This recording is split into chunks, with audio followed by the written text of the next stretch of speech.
Hi and welcome to Askimo TV. We're talking today to Sue Atkins. Sue is an internationally recognized parenting expert, broadcaster, speaker, and author of the Amazon best-selling books, Parenting Made Easy, How to Raise Happy Children, and Raising Happy Children for Dummies. Sue offers practical guidance for bringing up happy, confident, and well-behaved children from toddler to teen. She regularly appears on the award-winning flagship ITV show This Morning, BBC Breakfast, and the Jeremy Vine Show on BBC Radio 2, and is the parenting expert for many UK BBC radio stations. Hi Sue, how are you? I'm very well, thank you. Wonderful, Sue.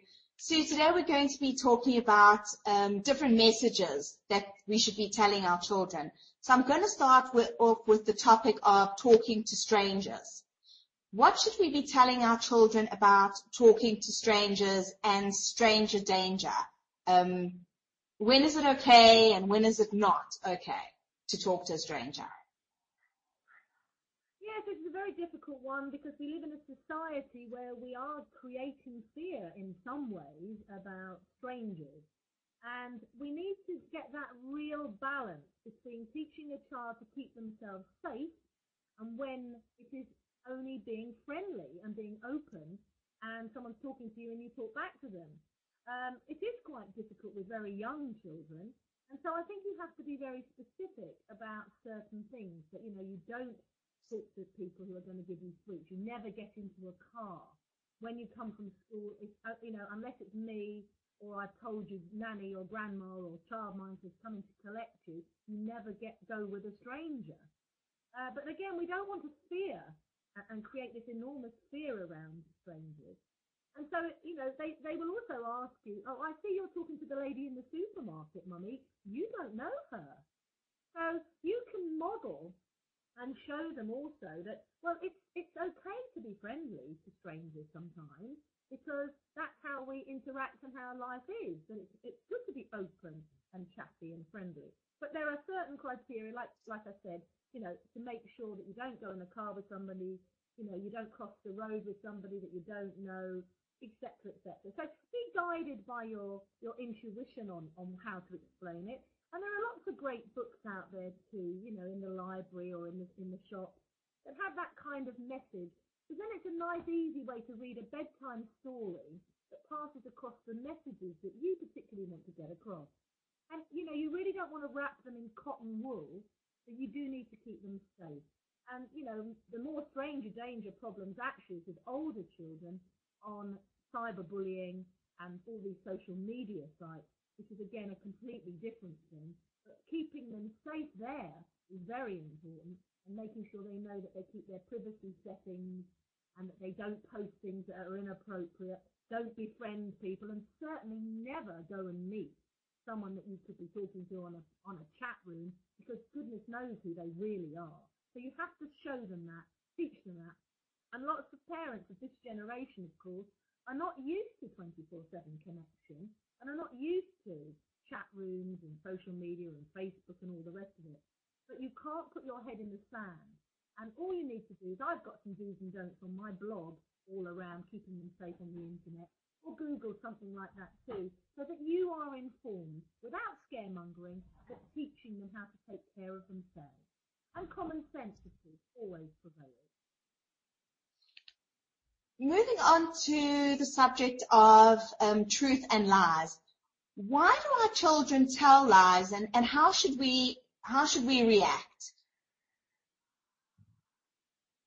Well, let's face it. I was pulled over once by a policeman because he thought I was on my mobile phone, and my immediate reaction was to say, "Oh no, we all say we want to protect ourselves from getting into trouble, don't we?" And sometimes children say, "No, I didn't tell him to do that." When they know, if you dig a little deeper, that they did.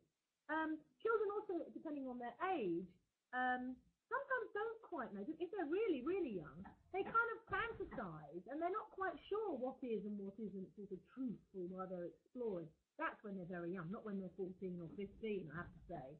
Also, children sometimes live in a fantasy world. They make believe. They make believe they have certain friends and all sorts of things. So it's not a lie. That's if they say to you, oh, I've been talking to my friend Harvey when you were playing, on the floor. And again, that's not a lie. That's a young child using their imagination and playing.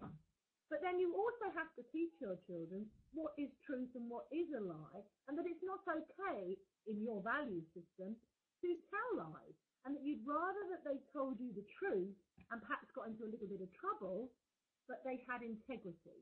And I always teach the children I work with, the person that you have to look at in the mirror when you're brushing your teeth at night, if you like them, if you know they've told the truth, then that's integrity. And I teach kids that integrity actually is doing the right thing when nobody is looking. So it's a process and it develops with maturity, but be very clear on what is and what isn't acceptable to you and teach your children right from wrong. What should we be telling our children about inappropriate behavior or language, or should we not be saying anything at all?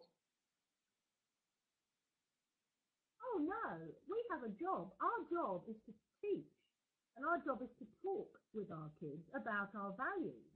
And our values are important. They're the key things that drive us and make sense of the world.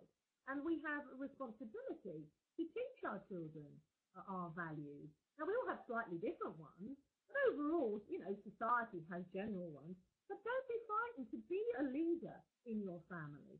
Step up and be assertive and pass on your values, pass on your rules, so that they learn to discipline themselves and they learn to take their place in society and in community so that they have appropriate behaviour. So never be frightened to tell your children. Again, you don't have to be rude, you don't have to be aggressive, you don't have to shout at them, but talk and teach is the important word there.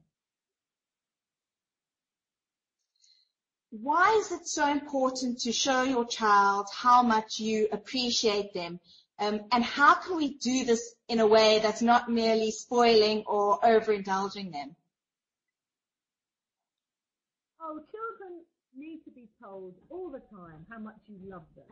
And you love them unconditionally, not because they got, 9 out of 10 for their spellings or they got 20 out of 20 for their times tables. They need to be nurtured and loved and praised. I mean, positive praise is such a simple thing. But one of my key tips is to praise specifically. Don't just say, oh, that's a lovely picture. Say, oh, I really love the boat. That yellow boat bobbing about on the blue sea with the lovely sunshine reminds me of our holiday last year. Oh, look at the little detail of the hat you put on that little man.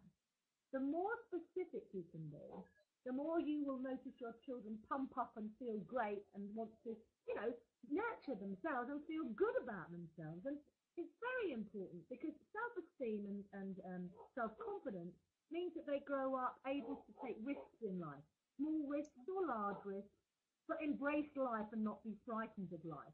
And I think it's so, so important. And all my work, all my books, all my Parenting Made Easy CDs and MP3 downloads, all of it basically has that intention to raise a child with strong self-esteem. Thank you, Sue. Thank you so much for talking to me today. My pleasure.